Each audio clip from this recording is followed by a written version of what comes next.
stalker who wrote 8 letters to ex-Newsnight presenter Emily Maitlis and her mum to express his unrequited love for her has been found guilty of attempting to breach a restraining order for the 20th time. Edward Vines, who has had a 3-decade obsession with the journalist, attempted to send the letters he had written from HMP Nottingham between May 2020 and December 2021. In one of his letters, Vines wrote that he would continue to brood and to write letters in prison unless she spoke to him about her behavior in 1990, Nottingham Crown Court heard.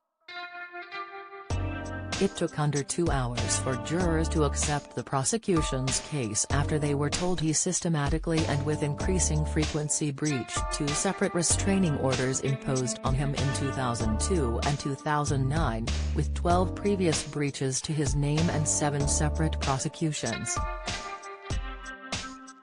Vines previously stood trial in October last year, and after proceedings were halted due to medical issues he wrote 2 further letters in which he attempted to blame the journalist for not admitting to being attracted to him. As the verdicts were returned on Monday, the defendant showed no emotion and looked straight ahead before being taken away by prison officers. He had denied all 8 charges. Ms. Maitlis interviewed the Duke of York in 2020, which led to Andrew stepping back from official public duties after criticism over his unsympathetic tone and lack of remorse about his friendship with disgraced financier Jeffrey Epstein. A jury panel of 7 women and 5 men rejected Vines's claims that he never intended the letters to reach the Maitlis family after he told the court he wanted a jury to see the letters so that they can hear my views and that Emily owes me an apology. Vines had told the court he was trying to perfect the art of letter writing and that he wanted to have that moment so we can finish this war. Prosecutor Ian Way spoke of the defendant's insatiable desire to speak with the BBC presenter while he was giving evidence, with Vines admitting he would send letters to her if he was freed from prison. Jurors were also told of how Vines had breached the restraining order on 12 previous occasions, including letters and emails addressed to Ms. Maitlis at the BBC. For the final 2 of his previous breaches, Vines was jailed for 3 years after a judge said he feared there was no sight of this ever ending, describing the defendant's behavior as a lifelong obsession. In his prosecution opening, Mr. Way said, "This case has a long and unhappy history.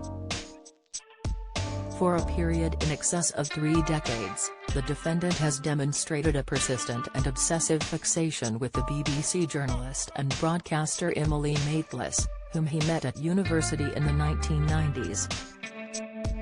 His compulsive behaviour towards her resulted in a conviction against him before the West London Magistrates Court on September 19, 2002 for pursuing a course of conduct which amounted to harassment."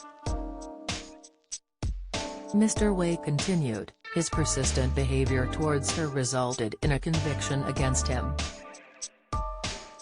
That resulted in the first of 2 restraining orders imposed against him. Since that time he has, the prosecution assert, systematically, and with increasing frequency, attempted to breach that order. He can't let go of something that he perceived was a wrong to him 30 years in the past and that, we say, is what is driving him. Adjourning sentence until September 5, Judge Mark Watson told Vines, "I'm not going to deal with you now because I want to know what the impact of your repeated efforts to breach this order have been. You can expect to receive a lengthy prison sentence. You have repeatedly told this jury and told others to whom you have spoken, that your intention is to continue to attempt to contact Emily Maitlis. Until the sentencing hearing, Mr. Vines, you will remain in custody."